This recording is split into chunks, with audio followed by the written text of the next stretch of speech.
Tara, luto tayo ng mabilisang chicken curry.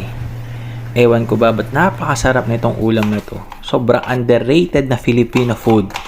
Lalo na pag sobrang creamy. Yung purong gata ang ginamit mo. Tapos may kagat ng konting sili.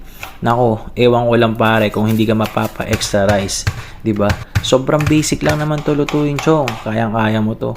Maggayat ka lang ng bawang, sibuyas at luya. Igisa mo. Syempre, huwag natin kalimutan lagyan ng carrots at patatas. Yung style ng pagluluto ko dito pare, inuuna kong igisa yung carrots saka patatas. Pagkatapos nun saka ko ilalagay yung bawang, sibuyas at luya. Pagkatapos nun susunod ko na yung manok.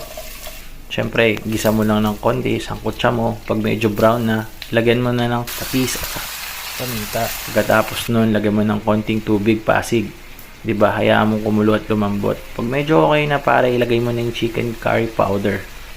Hayaan mo lang ng 5 minutes na maluto yung seasoning. Pagkatapos ilagay mo na yung gata pare.